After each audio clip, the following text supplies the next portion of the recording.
Oh, sabi ko na. Aswang nga. Bakit ba? Natalaw kita eh. Napaaga ka lang uwi yata. Oo, kasi meron akong mga nilakad na mga papeles sa embassy kung saan-saan. Oo, puti naman. Hindi na ako dumaan sa opisina. Kung babalik pa ako, lalong hindi ko aabutan bukas pa eh. Nga, umuwi na lang ako. Tama-tama. Tama-tama ang ginawa ko na umuwi ako ng maaga para makapagpahinga. Hindi na ibig sabihin tama-tama. Tama-tama na nagpapahinga ka. Papagupit naman ako sa iyo. Okay. Meron bang nagpapahingang gumugupit? Hindi nagpapahinga, nagtatrabaho yun. Trabaho, bubayad naman ako sa iyo. Parang trabaho nga yun eh. Hindi naman ako talagang gumugupit eh. Hindi. Bayo totoo niya, wala akong kahiyan na barbero dito eh. Puro asiwa pag ginugupitan ako eh. Kaya nasabi sa akin, tsaka nakikita ko naman ikaw gumugupit mo sa mga anak mo. Puro okay ang gupit mo, nakita mo mga tabas, ang gaganda. Binola mo pa ako. Gupit ka na lang sa iba. Hindi nga ako kahiyan, sa iba yung titestingin natin eh. Nagpapayad ako, ito 20 oh. Kailangan yan, sige. Hindi na babayaran ko na, magiging utang na loob ko pa sa ito, susumbat mo pa sa akin ito. Magiging 20 oh. Gupit ka lang kita, sige. Kunin mo yung siya. Saan mo papagupit? Dito, sa'yo. Sige. Saan gusto? Ha? Saan mo gusto pagupit? Dito na. Baka makatulog kasi ako habang ginugupitan mo ako, di ayos na ako rin. Pwede rin yan. Masama niyan, baka mahawa ko sa'yo, antukin din ako.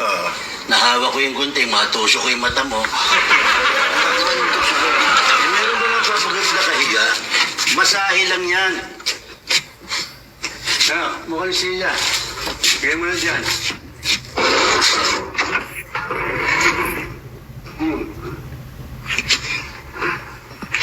Sandali, ano yan? Sandali, ano yan? Para kang gagawa ng cabinet eh. Pagkupit ako eh, hindi yung nagarit martilyo. Nahanap rin yan. Yung gamit. Mahanap ko kasi kung saan nilalagay. Ito, nandito. Yung bang mga gamit mo, sterilize yan. Oo. Mamaya, kinakalawang na yan. Okay ba?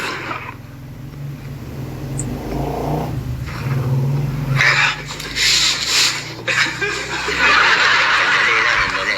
Parang hold upper ako nito eh. Lagi mo parang balirin eh. Ang haba kasi ng baba mo, sumasakit eh.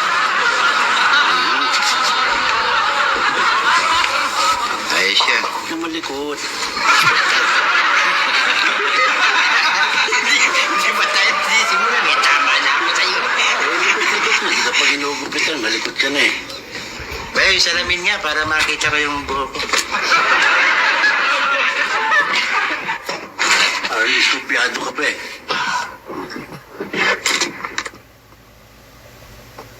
Okay naman ah.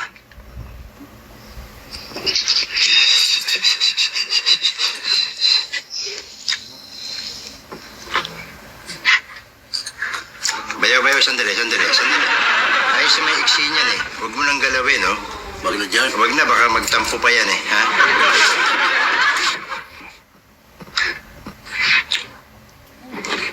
Bayo, sandali. Ha? Pag pinuturo mo, hindi babalanse rito, oh, ha? Baka magalit pa yan eh. Huwag mo nang Huwag na dyan.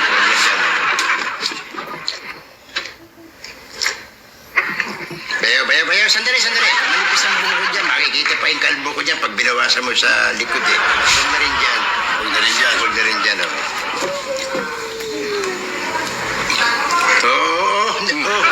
Planchado yan. Gagalawin mo pa. Huwag mo nang galawin yan. Huwag na galawin yan. Oh.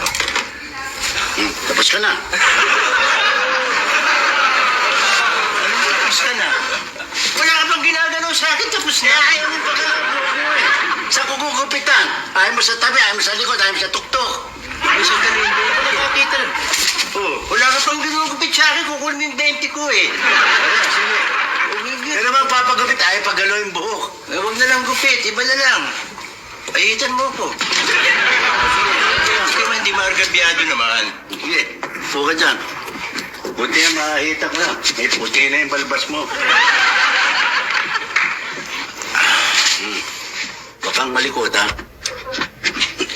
Malikot ka na naman, eh. Bayaw, labahayan. Hmm. God be with me.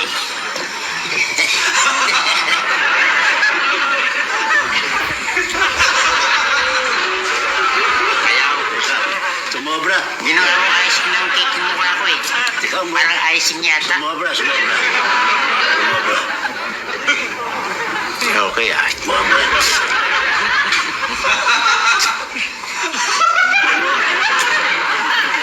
Lasang papaitan. Walang daldal, eh. Paano tayo matatapos niyan? Oh, sige. Quiet na ako. Lasang kilawing itik. Tagal na kasi hindi umaayot, eh. Ay, matagal na ba? Huwag na yata itong laba ako. Bayaw, parang lagari na bayaw yan ha? Sige, hindi na. Tahimik lang, ha? O, tahimik lang ako. Bayaw. Bayaw, gumagaral ka na.